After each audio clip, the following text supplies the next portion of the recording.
Alors, salam alaikum. Alors, ça sera le chapitre des muscles du membre inférieur. Et on va voir région par région. On commence avec les muscles de la hanche. Les muscles de la hanche, ils sont essentiellement en nombre de 11 muscles constants.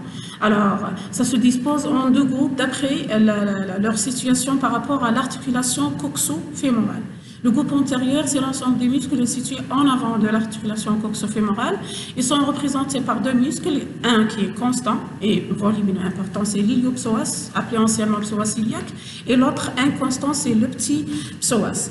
Un groupe postérieur, c'est l'ensemble des muscles situés en arrière de l'articulation coxo-fémorale.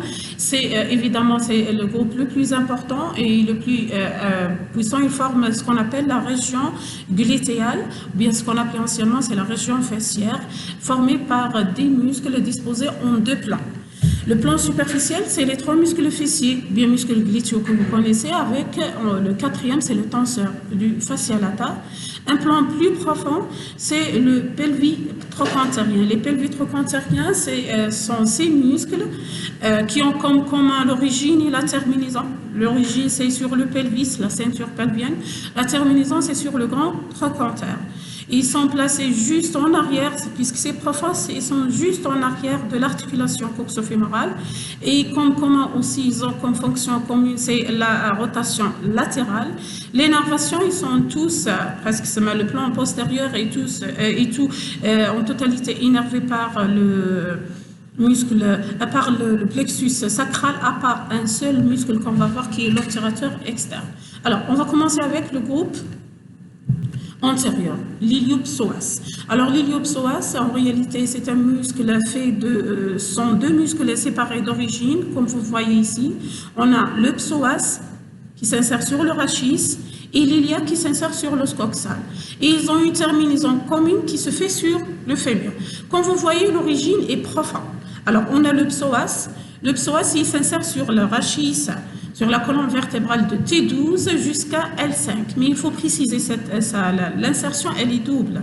On a une insertion qui se fait sur les corps et les disques, qu'on appelle, c'est le chef corporel. Il est antérieur.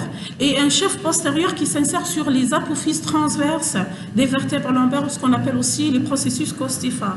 C'est le chef apophysaire. Alors, c'est pourquoi cette disposition, il faut la connaître, puisqu'entre les deux chefs, entre les deux plans, se trouve le plexus lombaire qui assure l'énervation d'une partie du membre inférieur. Ça, c'est pour le muscle psoas. Alors, le muscle iliaque, d'après son nom, il est nommé iliaque puisqu'il s'insère sur la fosse iliaque de l'aile iliaque. C'est la face interne de l'aile iliaque. Donc, les deux muscles, ils sont profonds, ils vont sortir du bassin, en passant au-dessous d'une formation fibreuse qu'on appelle le ligament inguinal. Ce ligament, c'est un tendon épais qui forme un ligament épais qui s'insère de l'épine iliaque antéro-supérieure jusqu'à l'épine du pubis. Donc, on l'appelle le ligament inguinal. Alors, ils vont passer sous le ligament inguinal pour se terminer sur le petit trochanter. Alors, d'après l'origine et la terminaison, la fonction, c'est quoi? Alors, la fonction, c'est, si le point fixe, c'est le bassin, ils vont tirer le fémur vers le haut. Donc, c'est la flexion de la hanche. Si c'est la terminaison qui est fixe et l'origine qui se contracte, ils vont incliner le tronc en avant. Mais c'est surtout, c'est un fléchisseur. L'énervation, on a dit, c'est assuré par le plexus lombaire, soit par des branches collatérales du plexus ou bien par le nerf fémoral qui est la branche terminale. Alors, ça, c'est pour le muscle principal du groupe antérieur. Alors, il y a un muscle inconstant qu'on peut voir qu'on appelle le petit psoas puisqu'il vient du côté du psoas. Il y a un constant, regardez son origine, ça se fait sur la T12 et L1 et le disque intervertébral correspondant, il se dirige verticalement. Comme vous voyez, il ne va pas sortir du bassin, mais il se termine sur la partie antérieure de la ligne innominée, bien la ligne arquée de l'os coxal. Donc, l'énervation, c'est toujours le plexus lombaire. L'action, il est accessoirement, puisqu'il n'a pas une fonction vraiment importante, il est accessoirement fléchisseur, c'est un fléchisseur accessoire du bassin. Donc, ça, c'est pour le groupe antérieur. En avant, on a un seul muscle important. Alors, en arrière, on a des muscles qui se disposent en deux plans. On a dit le plan superficiel C'est les quatre muscles. On va commencer avec le muscle le plus superficiel, c'est le grand glutéal. Le grand glutéal, c'est le muscle le plus important. C'est un muscle très épais et très puissant. Il est très épais et très puissant. Et c'est pourquoi c'est le siège des injections intramusculaires. C'est là où se fait les injections intramusculaires au niveau de la fesse. Alors, pour faire l'injection en intramusculaire, généralement, il faut bien voir la région. Donc, on va diviser la région fessière en arrière en 4 cadrans. On va diviser la région en 4 cadrans. Alors, imaginez, attendez. Alors, le premier cadran, ça commence à partir, comme vous voyez, c'est de la partie la plus élevée de la crête. Et ça descend.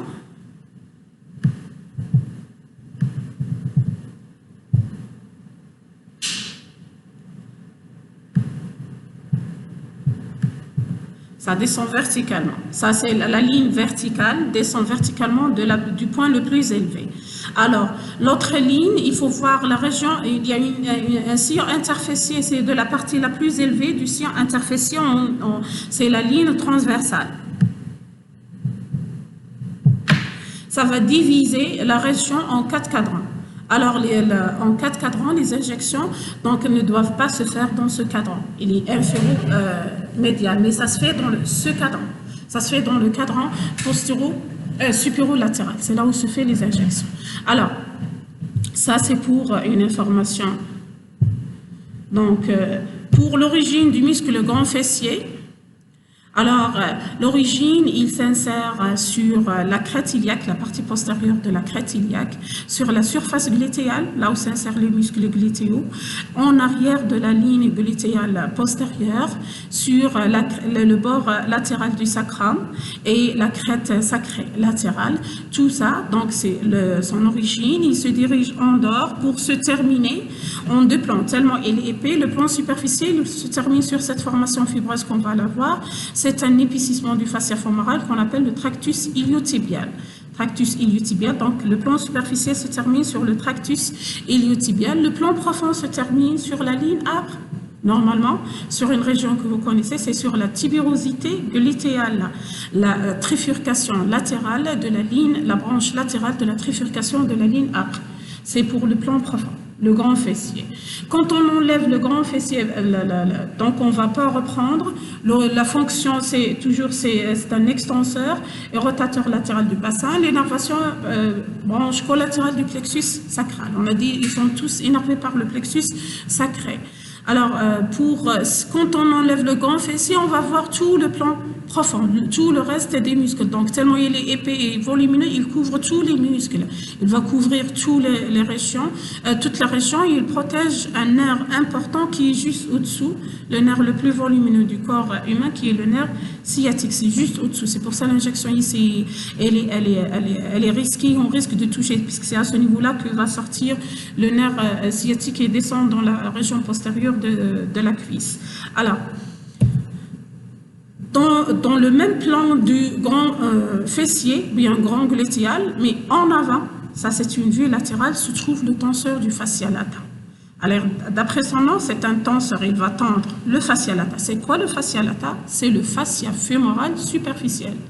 Le fascia fémoral superficiel, au niveau de la cuisse, il est appelé le fascia lata. Alors ce muscle, il a une partie charnue très courte et le reste c'est tendineux, c'est fibreux.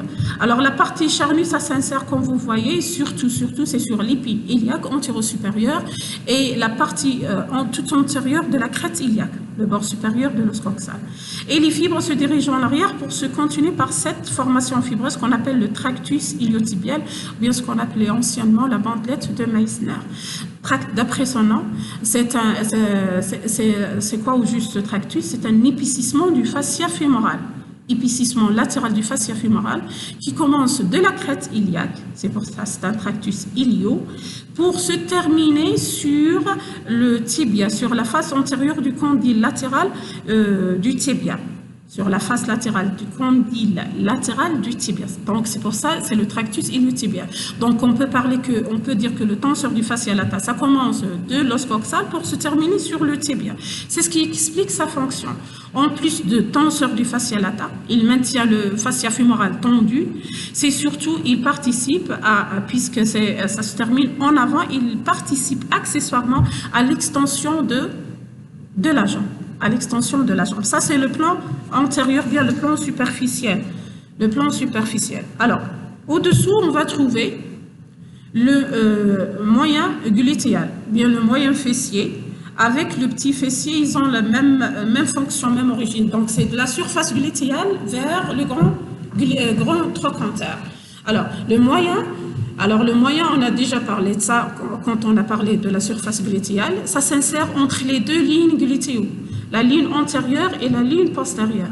Donc, lui, il couvre presque la totalité de la surface, la partie la plus importante de la surface glutéale. Et il se dirige directement pour se terminer sur la face latérale du grand trochanter. Sur la face latérale du grand trochanter. Sa fonction principale, puisque latéral vers le latéral, sa fonction principale, c'est l'abduction. C'est un abducteur. On dit c'est le muscle de la monopédie. Qu'est-ce que ça veut dire monopédie? C'est-à-dire, quand on se met sur un seul pied, c'est le moyen fessier qui est responsable de maintenir cette position.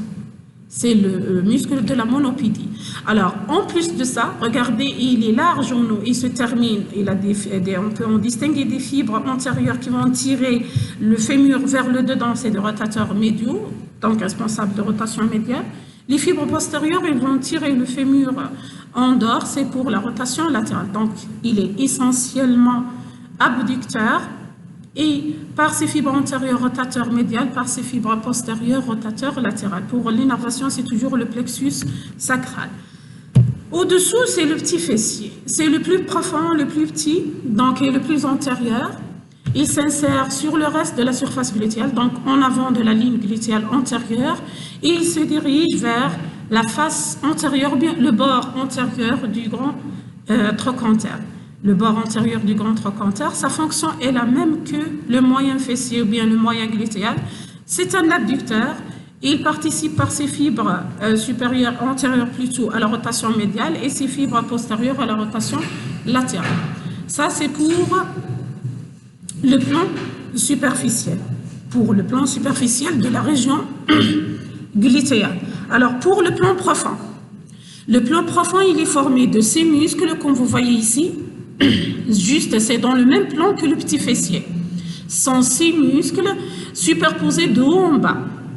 De haut en bas, 5 qu'on voit, et le 6e, il est plus antérieur, on ne le voit pas. Il est ici à part. Alors, ces 6 muscles, ils ont comme commun, le nom, on les appelle pelvitrochantériens. C'est l'origine et la terminaison. C'est de la ceinture pelvienne, c'est-à-dire l'os coxal et le sacrum, pour se terminer sur le grand trochanter. Pelvitrochantériens. Ils ont comme commun puisqu'ils passent directement derrière l'articulation coxofémorale. Ils sont tous des rotateurs latéraux. Mais en plus, le pyramidal, il participe à l'abduction et le carré fémoral, donc le plus haut situé, le pyramidal, il participe à l'abduction et le plus bas situé, il participe à l'adduction, l'inverse.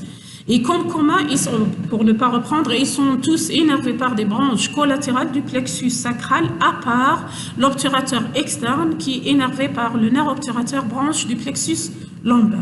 Alors, on va commencer par le plus haut situé, sur cette vue postérieure. Celle-là, c'est une vue postérieure. Ici, c'est une vue médiale, ou bien on dit une vue endopelvienne. Alors, le pyramidal, ou bien le périphare, il s'insère, comme vous voyez ici, sur la face antérieure de sacrum. Il est triangulaire et la forme. Donc, la base de triangle, c'est sur le sacrum. Donc, son origine, c'est à l'intérieur du pelvis. Il se dirige en dehors, comme vous voyez ici. Il va se diriger en dehors, il passe en arrière de l'articulation coxofémorale pour se terminer sur le bord supérieur du grand trochanter. Le bord supérieur du grand trochanter, sa fonction principale, c'est un abducteur. Et aussi, c'est un rotateur latéral. Donc, fonction commune dont on a déjà parlé. Au-dessous, un muscle principal qu'on voit ici aussi, c'est l'obturateur interne. Alors, pour l'obturateur interne, comme vous voyez, on a 2 obturateurs. Et qu'est-ce qu'on a vu comme obturateur au niveau de l'os coxal? C'est le trou obturateur. alors qui est fermé par la membrane obturatrice. Alors, le trou obturateur et son cadre osseux, c'est ça l'origine de l'obturateur interne. Donc, c'est la face médiale de la membrane obturatrice et du cadre osseux du trou obturateur. Alors, le muscle qu'on vous voyez ici, il est en dedans. Comment il va sortir? Il va pas se diriger en avant vers le bord antérieur, mais il va se diriger en arrière, vers le bord postérieur.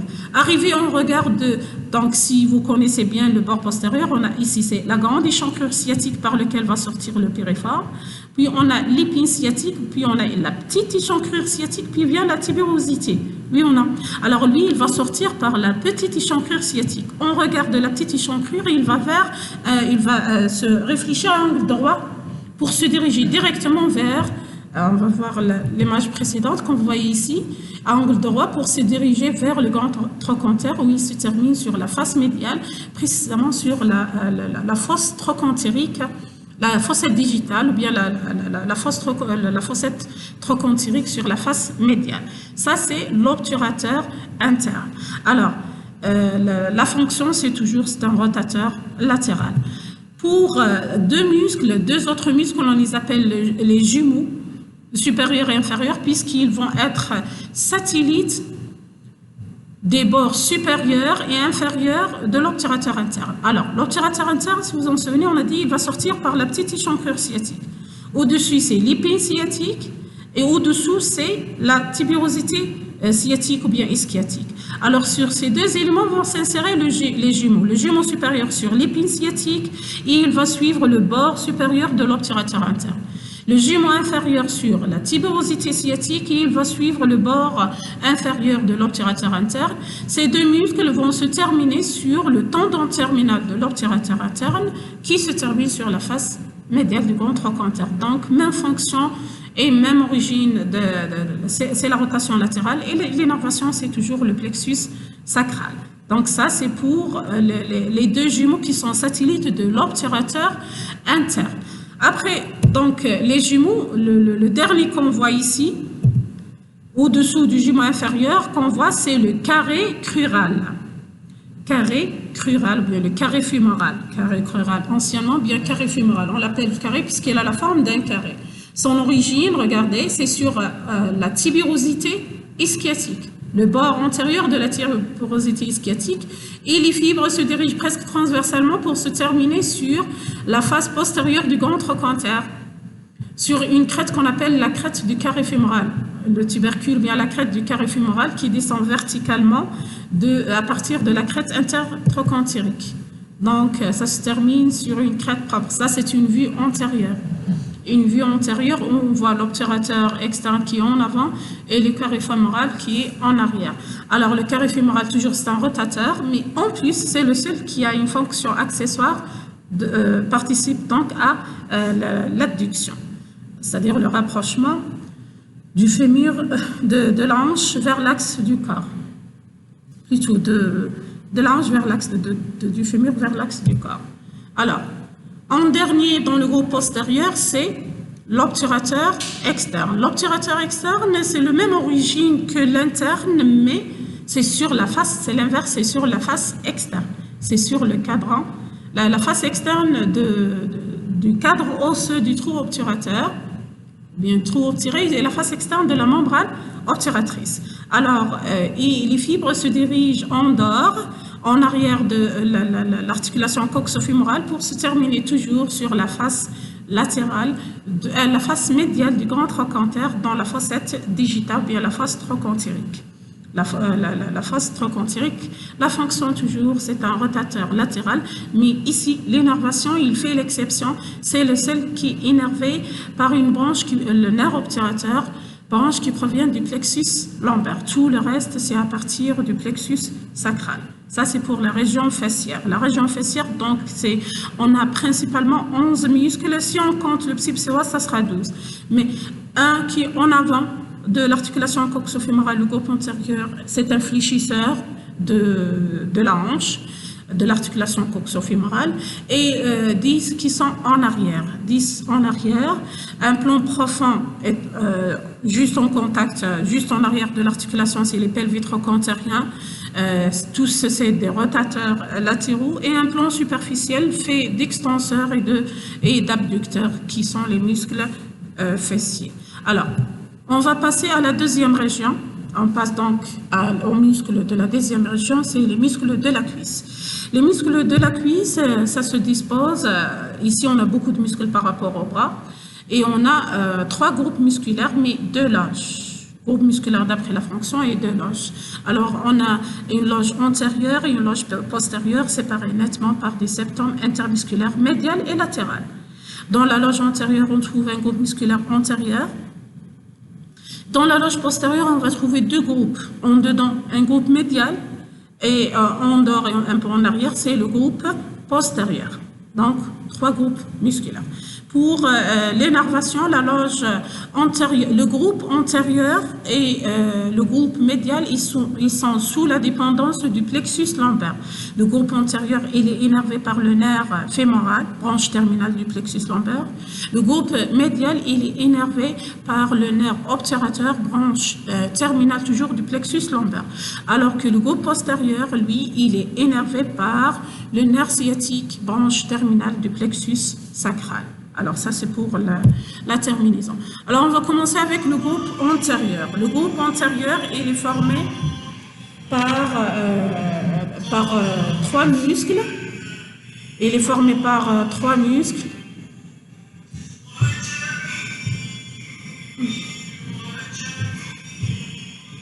Il est formé par 3 muscles.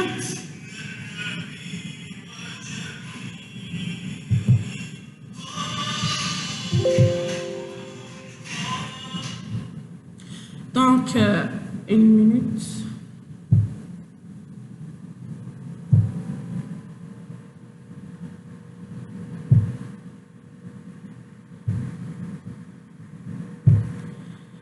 Le groupe antérieur, donc, c'est un ensemble de 3 muscles situés dans la loge antérieure, une loge bien limitée, en avant et latéralement par le fascia fémoral, bien le fascia lata, et latéralement par les cloisons, bien les septums intermusculaires médial et latéral.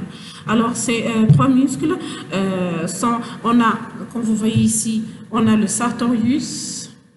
Une minute. Alors, le plus superficiel qui a un intérêt topographique, c'est le sartorius. C'est un muscle rubané. Au-dessus de lui, c'est le quadriceps. C'est le muscle aussi volumineux. C'est le muscle le plus volumineux du corps humain. C'est un muscle important, le quadriceps. Et au-dessus de lui, on va trouver un petit muscle qui satellite. Il est profond. Au-dessous, c'est l'articulaire du genou, ou bien le muscle anciennement qu'on appelait sous-crural. Alors, on va commencer avec le quadriceps. Le quadriceps, c'est un muscle, donc c'est le plus gros muscle du corps humain, et il est, d'après son nom, quadri, il est formé de 4 chefs, 4 muscles séparés d'origine. 3 qui s'insèrent sur le fémur, le 4e le plus superficiel, lui, il s'insère sur l'os coxal. Il s'insère sur l'os coxal, c'est le droit fémoral. Donc, ces 4 muscles séparés d'origine, ils ont une terminaison commune, c'est le tendon du quadriceps. Le tendon du quadriceps qui se termine sur la patella. Alors, le muscle quadriceps, et dont on a déjà parlé, il fait partie de l'appareil extenseur du genou, c'est la partie charnue. C'est l'appareil extenseur du genou qui est responsable du maintien du genou en extension. L'appareil extenseur du genou. Alors, ce quadriceps, on va commencer chef par chef. Le chef le plus superficiel, c'est le droit fémoral. Les 3 qui s'insèrent sur le fémur, on les appelle les vastes. Les vastes. Celui qui est au milieu, c'est le vaste intermédiaire. On a un vaste latéral et un vaste médial. C'est les vastes. Alors, on va commencer avec le vaste intermédiaire. Donc, c'est celui qui est au milieu. Le vaste intermédiaire, lui, il s'insère sur la face antérieure et latérale. La face antérieure et latérale du fémur. Pour se terminer sur le tendon du quadriceps. Alors, les vastes médial et latéral, quant à eux, ils vont s'insérer sur la ligne âpre. Logique, le vaste latéral, lui, il va s'insérer sur la lèvre latérale de la trifurcation en haut jusqu'à la bifurcation en bas. Latérale, la partie latérale. Alors que le vaste médial, lui, il s'insère sur la lèvre latérale de la ligne âpre, aussi de la trifurcation jusqu'à la bifurcation en bas. Donc ça, c'est pour l'insertion des trois vastes. Ça se fait sur le fémur. Les deux vastes latérales et médiales, ça s'insère sur la ligne âpre, la partie correspondante, alors que le vaste intermédiaire, lui, ça s'insère sur la face antérieure et latérale, ce qui veut dire que la face médiale du corps du fémur, elle est libre d'insertion musculaire. Elle ne donne pas d'insertion musculaire. Alors, le tout va se terminer sur le tendon du quadriceps, dont on va en parler à la fin. Alors, ça c'est pour le vaste médial et le vaste latéral. Le dernier, c'est le droit. Le droit fémoral, donc c'est le seul qui n'a pas d'origine fémorale, mais une origine sur l'os coxal. Alors son origine, en réalité, ça se fait par trois chefs et non pas deux comme l'image le montre. Il a un chef direct. Un chef direct, c'est-à-dire qui descend directement, on l'appelle, qui s'insère sur l'épine iliaque antéro-inférieure. Un autre chef, on l'appelle le chef réfléchi. Le chef réfléchi, donc, il va faire un trajet arqué, c'est pour ça qu'on l'appelle le tendon réfléchi. Il s'insère sur le sillon supra-acétabulaire. Le troisième chef, il est récurrent, donc il va remonter. Ici, on ne le voit pas, mais normalement, il s'insère sur la partie supérieure de la ligne intertrochontyrique. La ligne intertrochontyrique, et il remonte en haut, d'où va former le tendon d'origine, d'où descend le droit fémoral. Donc, c'est le plus superficiel. Donc, il va passer en avant de l'articulation coxo-fémorale.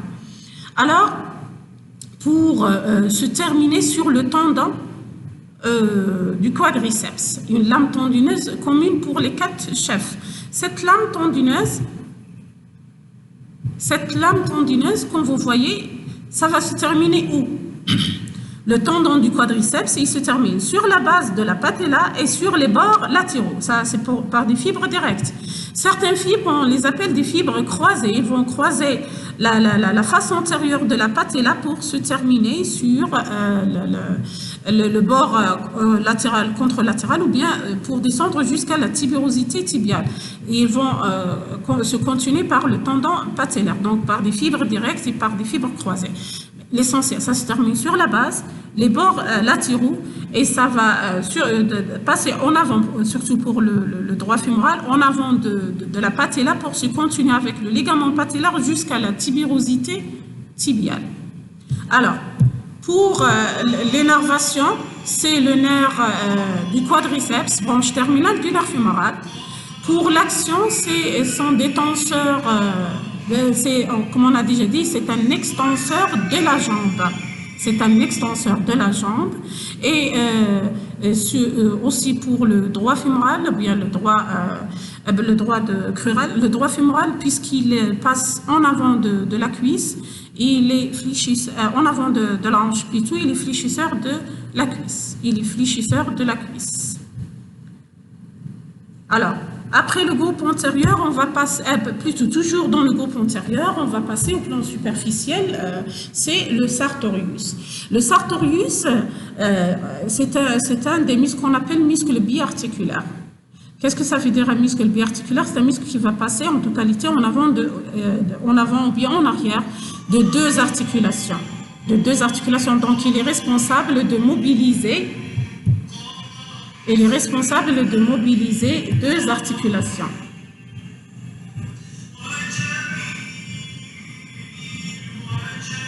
Alors, une minute.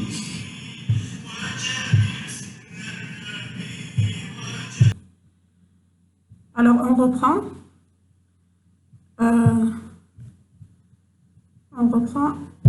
Toujours, on est dans le groupe antérieur, le muscle superficiel. Le muscle superficiel qui est le sartorius, on a dit c'est un muscle biarticulaire.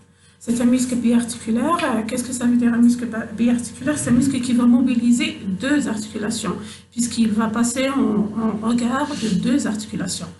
L'exemple, c'est le sartorius. Donc, son origine, c'est l'épine iliaque antéro-supérieure, même origine que le tenseur du fascia lata, de la région glutéale.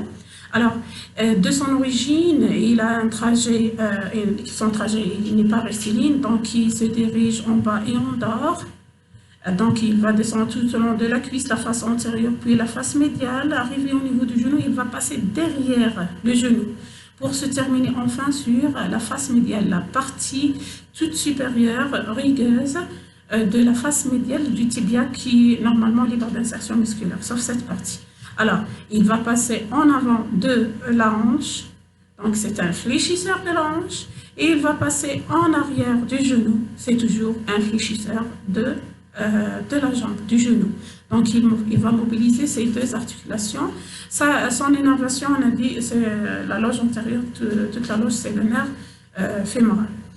Nerf fémoral, branche terminale du plexus lombaire. Alors, ça c'est pour le sartorius. Il a un intérêt, on dit, beaucoup plus topographique, puisqu'il est satellite. Le trajet du muscle sartorius, bien ce qu'on appelait anciennement le couturier, c'est le trajet de l'artère fémorale. C'est le trajet de l'artère fémorale. C'est presque son trajet puisqu'elle est antérieure et plus ou moins superficielle en haut à la racine de la cuisse, mais elle devient plus ou moins profonde et médiale, voire postérieure, dans la partie inférieure au niveau du genou, l'artère elle est postérieure.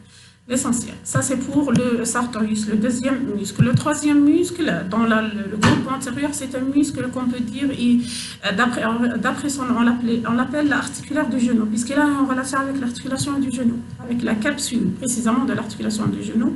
On l'appelait anciennement le sous-crural, puisqu'il est sous le crural. Le crural, c'est le vaste intermédiaire du quadriceps. Anciennement, c'est le sous-crural. Regardez ici, ça c'est le genou avec tout la masse musculaire. Ici, le quadriceps est coupé, on a seulement le tendon pour voir le muscle sous-crural. Ou bien le muscle articulaire du genou, c'est un muscle petit qui s'insère sur la face inférieure du fémur, du corps du fémur, juste sous le vaste intermédiaire. Et il se termine sur une bourse séreuse, juste au-dessus de la patula. Donc, puisque la synoviale, vous allez voir ça avec l'articulation du genou, puisque la synoviale du genou, elle est étendue, elle s'étend au-dessus et au-dessous de la patella, elle va former des cul-de-sac. Ces cul-de-sac qui peuvent se séparer, se présenter sous forme de bourse. Donc, ça se termine sur le cul-de-sac suprapatellaire. Sa fonction, c'est quoi? Donc, au cours de l'extension, ce muscle, il maintient ce cul-de-sac étendu. C'est un tenseur de la capsule et de la synoviale lors de l'extension du genou. L'articulaire du genou, l'énervation, c'est toujours le nerf fémoral. Alors, ça c'est pour le groupe antérieur. On va passer au groupe médial. Alors, le groupe médial, il est formé de 5 muscles. 5 muscles qui ont comme fonction commune, c'est l'adduction, c'est des adducteurs. Donc, ils vont porter la cuisse vers le dedans, vers l'axe du corps. Et l'énervation, ils sont tous, à part une partie, donc presque en totalité, innervés par le nerf obturateur. C'est pour ça qu'on appelle c'est le nerf de l'adduction. Le nerf obturateur qui branche terminale de plexus lombaire. Alors, ces 5 muscles, ils ne sont pas superposés, ils ne sont pas juxtaposés, ils sont disposés en 3 plans. En 3 plans, comme vous pouvez voir, on a un premier plan, ça sur une vue antérieure, on voit un premier plan, c'est le pectiné, en haut et en dehors, et en dedans, c'est le long adducteur. Le long adducteur, bien ce qu'on appelait aussi le moyen adducteur. Ça, c'est le plan le plus antérieur, sur une vue antérieure. Juste derrière, on voit, c'est le deuxième plan formé d'un seul muscle, c'est le court adducteur. C'est le court adducteur. Ce que j'ai oublié sur le plan antérieur mais plus médial, c'est le gracile. Le gracile, celui-là, ce qu'on appelait muscle gracile, ce qu'on appelait anciennement le droit interne, puisqu'il descend tout droit et il est en dedans. C'est pour ça qu'on l'appelle le droit interne. Le droit fémoral, c'était le droit antérieur, puisqu'il était en avant. Celui-là, c'est le droit interne, anciennement. Alors, le plan moyen, c'est le court adducteur, et le plan le plus profond et le plus postérieur, c'est le grand adducteur, en totalité. Regardez ça, c'est une vue postérieure. Qu'est-ce qu'on voit? D'où en bas, c'est le grand adducteur. d'en bas, le grand adducteur qui ferme la loge médiale en arrière, donc en totalité. Alors, on va les voir muscle par muscle. On va commencer avec le plan antérieur, avec le pectiné. Le pectiné, normalement, d'après si vous avez révisé l'ostéologie, on a beaucoup d'éléments qui portent ce nom. On a des éléments qui portent ce nom. Ils s'insèrent sur l'os coxal pour se terminer sur les fémurs. Alors, sur l'os coxal, la partie qu'on a déjà vue porte ce nom, c'est le pectin, ou bien le pectin du pubis qui se trouve sur la branche supérieure du pubis.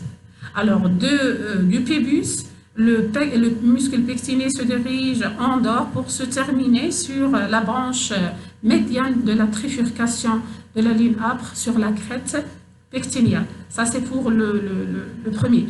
Sa fonction, c'est quoi? C'est, tous, on a déjà dit, tous, c'est des adducteurs, mais tous des adducteurs, accessoirement, ils participent à la flexion. Mais surtout, c'est un adducteur. Alors, ça c'est pour le pectiné. Dans le même plan, on va trouver le long adducteur. On a trois adducteurs, on les appelait le grand, le long et le court. Ou bien le grand, toujours anciennement le grand. Le long, c'était le moyen. Le court, c'était le petit. Donc, on a grand, long, court, ou bien grand, moyen, petit. Alors, le moyen adducteur, donc ce muscle, le moyen, ou bien le long adducteur, il s'insère toujours sur le pubis, sur la surface angulaire, sur donc on passe à la deuxième image, et sur la surface angulaire du pubis, à l'angle.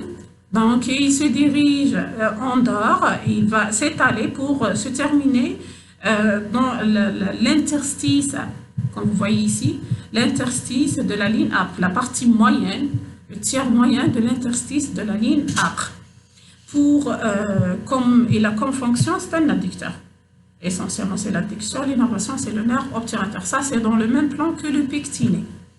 Alors, le gracile, donc, ou bien le droit interne, celui-là, il s'insère toujours sur le pubis. Il s'insère sur le pubis et il descend tout droit pour se terminer, vous allez voir, sur la face médiale, la partie toute supérieure rugueuse de la face médiale du tibia. Même terminaison d'un autre muscle qu'on vient de voir, c'est le sartorius. Donc, il s'insère juste derrière le sartorius. Juste derrière le sartorius. Le gracile, sa fonction, c'est quoi? C'est toujours un adducteur, puisqu'il va porter la cuisse vers le dedans. Et puisqu'il se termine sur le tibia, il participe à la flexion du genou. Il participe à la flexion du genou. Ça, c'est pour le plan antérieur. Le plan antérieur du groupe médial. Le plan moyen est formé d'un seul muscle. Regardez, pour le voir, il est formé par le court adducteur, bien le petit adducteur. On coupe le long pour voir le petit. Alors, pour l'origine, il s'insère sur la branche inférieure ou bien la branche descendante du pubis. Il va se diviser en deux faisceaux, faisceau supérieur et faisceau inférieur, qui vont se terminer toujours dans l'interstice de la ligne âpre. Bien l'espace, la gouttière qui sépare les deux crêtes de la ligne âpre, c'est un adducteur.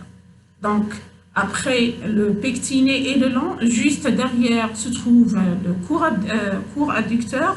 Et en plus profond, pour le voir, c'est sur une vue postérieure, comme celle-là. Donc, ça, c'est une vue antérieure toujours. C'est le grand adducteur. C'est le plus postérieur. C'est le plus postérieur et il est étalé tout au long de la face postérieure. Donc, il va couvrir le tout. Donc, son origine, il est étendu. Il est formé par trois chefs. On en distingue trois chefs. Un chef supérieur, un chef moyen et un chef... Attendez. Je préfère cette image. Regardez. On a un chef supérieur, un chef moyen et un chef inférieur. Trois chefs. L'origine de ces trois chefs diffère. Regardez. Les deux premiers chefs, si vous pouvez voir ici, ça provient de la branche ischio-pubienne. La branche ischio-pubienne du cadre osseux du trou obturé pour les deux premiers faisceaux. Alors que le troisième faisceau, lui, il s'insère, comme vous voyez ici, cette formation, c'est quoi? C'est la tuberosité ischiotique. Donc, origine déférente. Ça s'insère sur la tuberosité ischiotique. Même la terminaison. Regardez, le faisceau supérieur et moyen, ils vont se terminer dans l'interstice, tout au long de la ligne âpre. Au début, c'est près de la lèvre latérale, puis ça se rapproche de la lèvre médiale de la ligne âpre. Donc, le faisceau supérieur, c'est dans la partie supérieure de la ligne âpre. Le faisceau moyen, il est plus étendu dans la partie, le reste de la ligne âpre. Alors que le faisceau inférieur, lui, il se termine à part sur une saillie dont on a déjà parlé, c'est le tubercule. C'est juste au-dessus du condyle médial, c'est le tubercule du grand adducteur.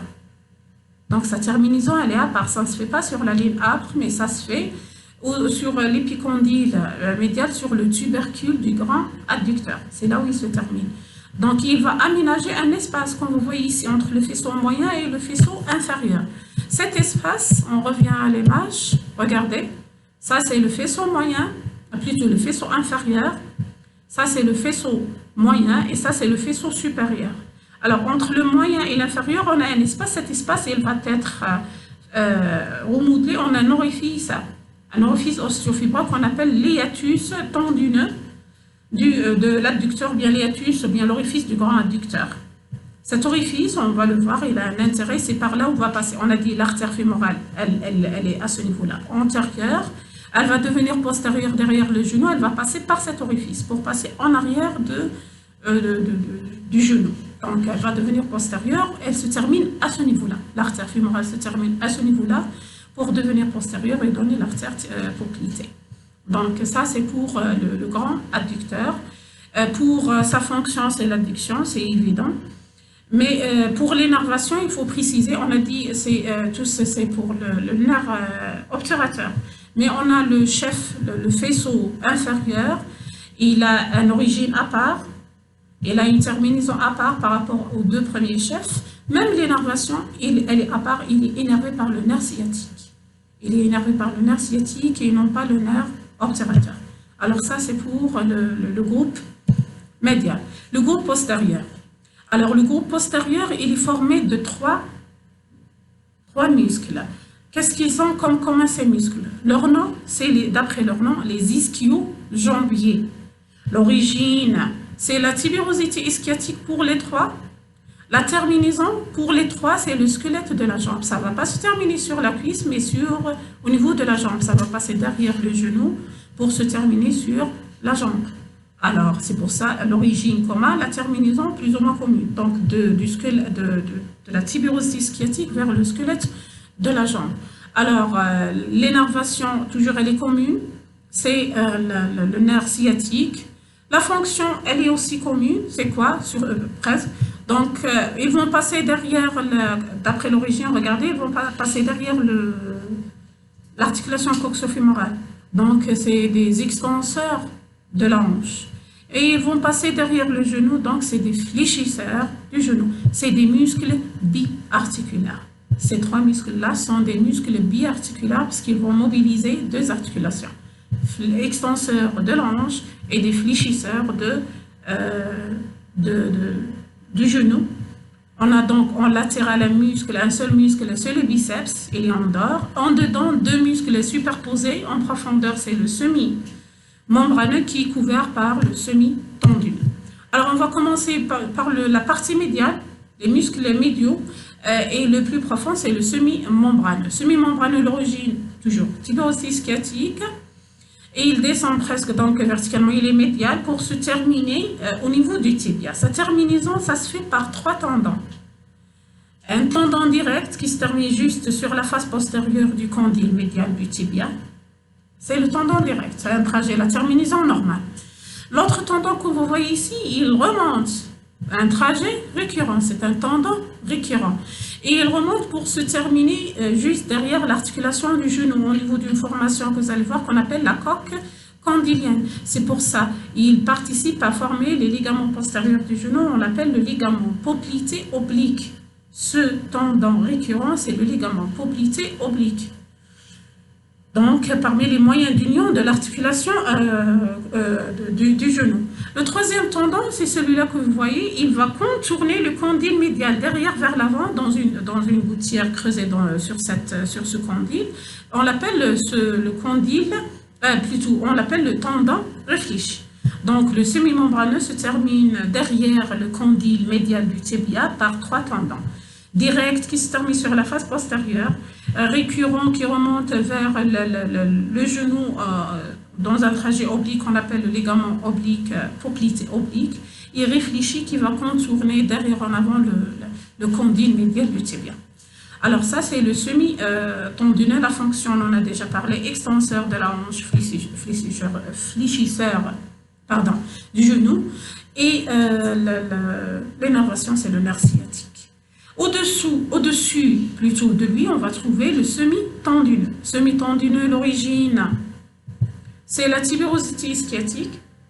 La terminaison, vous allez voir, il ne va pas se terminer en arrière. Comme vous voyez, le tendon, il va contourner le tibia pour se terminer en avant. Et on est médial, donc c'est sur la partie supérieure de la face médiale du tibia.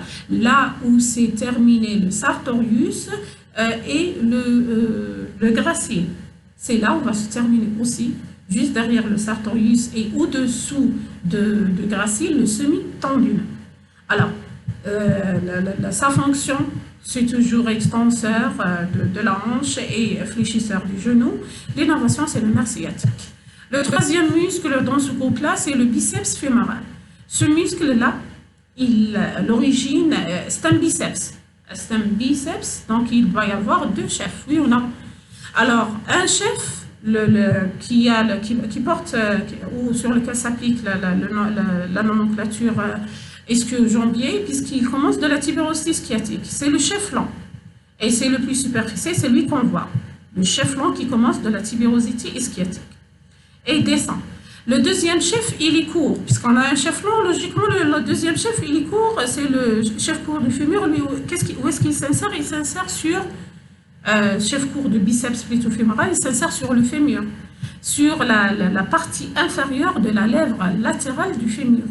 Il est profond.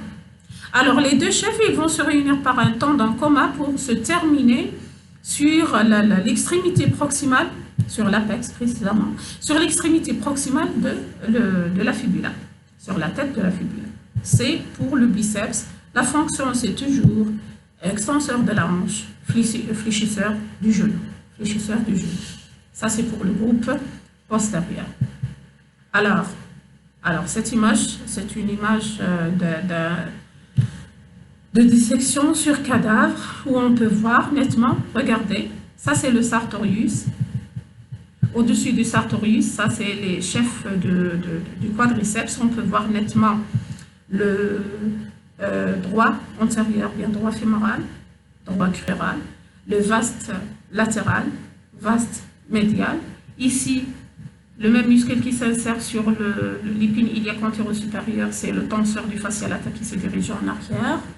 Alors, ici, on est en dedans. Et donc, ce qu'on voit ici, c'est le groupe médial. Regardez. Ça, c'est le pectiné. Et ça, c'est le long adducteur. Et celui-là, c'est le gracile. Le plan antérieur, c'est ce qu'on voit. Le plan antérieur du groupe médial. Le reste, on ne le voit pas. Et ici, ce muscle-là, c'est pour le savoir. Regardez, son origine n'est pas là ici. Ça, c'est le ligament inguinal. Ils ont souvenir de ligament inguinal qu'on a dit. C'est un ligament, c'est un cordon fibreux qui s'insère de l'épine iliaque antéro-supérieure jusqu'à l'épine du pubis, sous lequel va passer ce muscle-là. C'est le psoas, l'iliopsoas. L'iliopsoas pour se terminer sur le petit trochanter. Se terminer sur le petit trochanter. Alors, puisqu'on a cette image, on va en parler.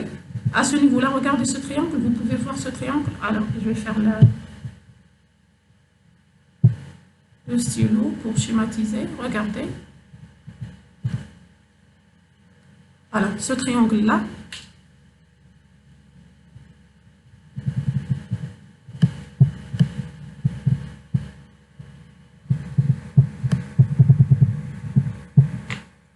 vous voyez ce triangle-là? Alors, la limite supérieure de ce triangle, c'est le ligament inguinal. La limite médiale de ce triangle, c'est le long adducteur. La limite latérale de ce triangle, c'est le sartorius. Ce triangle, on l'appelle, c'est ça le triangle de Scarpa. Bien ce qu'on appelle récemment, c'est le trigone fémoral. C'est quoi?